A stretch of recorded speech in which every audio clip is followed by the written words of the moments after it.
ఉంటా వస్తారంట, మద్యపాన నిషేధం అయిపోతుందంట. నమ్మతారా మీరు?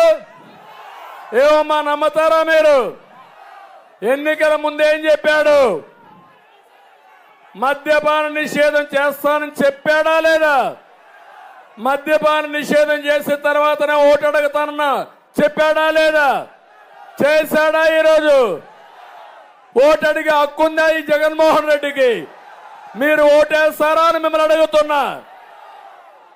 దుర్మార్గమైన పాలన.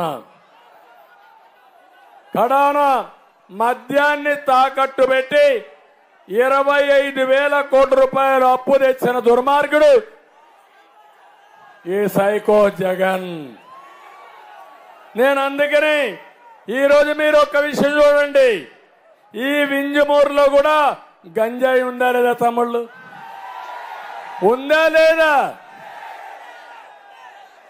గంజాయి లేని స్థలమే లేదు. ఒకప్పుడు విష్ణువు చెప్పాడు అందుగలడు ఇందు లేడని, సందేహం వద్దన్నాడు. ఇప్పుడు అదే మరికి గంజాయి లేని స్థలం, గంజాయి లేని మండల హెడ్ క్వార్టర్ లేని పరిస్థితి వచ్చింది. రేపు మళ్ళా ఈ జలగకు గాని ఓటేస్తే మీ పిల్లలకు ఉద్యోగాలు లేవు కానీ అందరినీ గంజాయి తాగేదానికి నేర్పించే పరిస్థితికి వస్తాడు. నిన్నే మీరు చూశారు విశాఖపట్నం పోర్టు ద్వారా పెద్ద ఎత్తున డ్రగ్స్ ఇంపోర్ట్ అయినాయి. 25,000 కేజీలంటే రాష్ట్రంలో ఉండే యువతను సర్వనాశనం చేయడానికి ఉపయోగపడే డ్రగ్స్ అన్ని వచ్చాయి. ఏంటి రాష్ట్రం? ఏంటి బాధ్యత? ఈ మా తమ్ముడు చెప్పిన అరాచకం అంటే మీకు డబ్బులు కావాలని గంజాయి వ్యాపారం చేస్తారా మీరు? మీకు డబ్బులు కావాలని డ్రగ్స్ ఇంపోర్ట్ చేస్తారా మీరు? నేను అడుగుతున్నా ఈ ముఖ్యమంత్రిని, నీకు సంబంధం లేకపోతే 5 ఏళ్లలో ఒక్కరోజు సమీక్ష చేశావా జగన్మోహన్ రెడ్డి? నీకు ముఖ్యమంత్రిగా ఉండడానికి అర్హత ఉందా అని నేను అడుగుతున్నా. ఏమమ్మా మీరు గుర్తుపెట్టుకోండి, ఇలాంటి దుర్మార్గులు వస్తే మీ పిల్లలు కాదు. ఒకసారి మత్తు పదార్థాలకు గాని అలవాటు పడితే మన చేతల్లో ఉండరు. అది నా ఆవేదన అని చెప్పి కూడా నేను మీకు తెలియజేస్తున్నా. ఉద్యోగస్తులు కోరుతున్నా, ఏం తమ్ముళ్ళు పోలీసులు కూడా ఉన్నారు. ఏమయ్యా పోలీసులు మీ జీతాలు వస్తున్నాయా? మొదటి తారీఖు వస్తా ఉందా? ఏమయ్యా ఉద్యోగస్తులు మొదటి తారీఖు వస్తున్నాయా? నేను పిఆర్సీ పెట్టి సక్రమంగా జీతాలు ఇచ్చేవాడిని. అప్పుడు నా మీద ఎక్కువ అడిగేవాళ్ళు. ఇప్పుడు అడిగితే ఏం చేస్తున్నాడు? జైల్లో పెట్టేస్తున్నాడు. అడిగేవాడు లేడు. రాను ఏ పరిస్థితి వచ్చిందంటే మా జీతాలు పెంచకపోయినా పర్వాలేదు, మొదటి తారీఖున జీతాలు ఇస్తే చాలనే పరిస్థితికి వచ్చారు. నేను చెప్తున్నా, మళ్ళా ఇలాంటి జలగ్గాను గెలిస్తే మీ జీతాలు కూడా రివర్స్ పిఆర్సీ వస్తుంది తప్ప మీకేమీ లాభం లేదు. మిమ్మల్ని కాపాడే బాధ్యత మాది. ప్రతి ఒక్కరికి న్యాయం చేసే బాధ్యత మేము తీసుకుంటామని నేను మిమ్మల్ని కోరుతున్నా. ఈరోజు భవన నిర్మాణ కార్మికులను అడుగుతున్నా, ఎవరికైనా పని ఉందా తమ్ముళ్ళు? ఇసుక దొరుకుతా ఉందా? భారతీయ సిమెంట్ రేట్లు పెరిగిపోయినాయా? స్టీల్ రేట్లు పెరిగాయా? ఎక్కడన్నా భవన నిర్మాణ పనులు జరుగుతున్నాయా? ఎవరికైనా ఉపాధి కలుగుతా ఉందా? అదే తెలుగుదేశం పార్టీలో ఎంత పెద్ద ఎత్తున భవన నిర్మాణం పనులైనాయి, ఏ విధంగా కార్యక్రమాలు చేశామో ఒక్కసారి మీరు ఆలోచించుకోవాలి.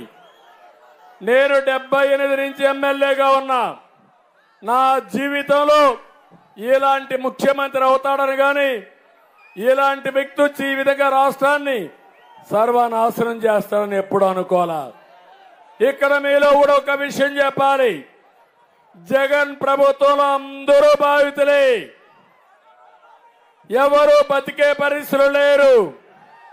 కడాన ఉద్యోగాలు ఉపాధి కల్పించే కాంట్రాక్టర్లు, చిన్న చిన్న కాంట్రాక్టర్లు 1,00,000, 2,00,000 రూపాయలు, 5 లక్షల రూపాయలు పనిచేసి ఆ డబ్బులు రాకుండా ఆత్మహత్యలు చేసుకునే పరిస్థితికి వచ్చారు. అంటే ఈరోజు ఒక్క కాంట్రాక్టర్లకి ఈ ప్రభుత్వం బకాయిలు 1,00,000 కోట్ల రూపాయలు. కానీ మీరు ఒక్క విషయం గుర్తుపెట్టుకోవాలి, సాక్షి పేపర్కు మాత్రం దొంగ అడ్వర్టైజ్మెంట్లు ప్రాంప్ట్ గా ఇస్తారు, డబ్బులు ఇస్తారు. ఇతనికి కావలసిన కాంట్రాక్టులకి ప్రాంప్ట్ గా డబ్బులు ఇస్తారు. కానీ రాష్ట్రంలో చిన్న చిన్న కాంట్రాక్టులకి డబ్బులు ఇవ్వకుండా 43 మంది ఆత్మహత్యలు చేసుకొని చనిపోయారు. బాధేస్తుంది వాళ్ళు చూస్తే. కొంతమంది పెట్టుబడులు పెట్టారు, అప్పులు తెచ్చారు, బ్యాంకుల ద్వారా వచ్చారు, అవన్నీ దివాలా తీశాయి, ఉన్న ఆస్తులు పోయినాయి, కడాన పనులు కాకుండా ఇబ్బంది పడే పరిస్థితికి వచ్చారు. ఇలాంటివి మనం చూస్తే అనేక విధాలుగా అందరూ నష్టపోయారు. నిన్ననే వాళ్ళ చెల్లిని చూశారు, సునీత. ఏం చెప్పింది తమ్ముడు ఆ అమ్మాయి? ఏం చెప్పింది మీరందరూ విన్నారా?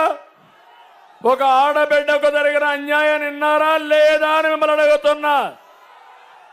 5 ఏళ్లకు మునుపు బాబాయిని గొడ్డలతో లేపేసి నాటకాలు రాయుడు నాటకాలాడి సానుభూతి తెచ్చుకొని ఎన్నికల్లో గెలిచాడా లేదా? కోడి కత్తి డ్రామా ఆడాడా లేదా?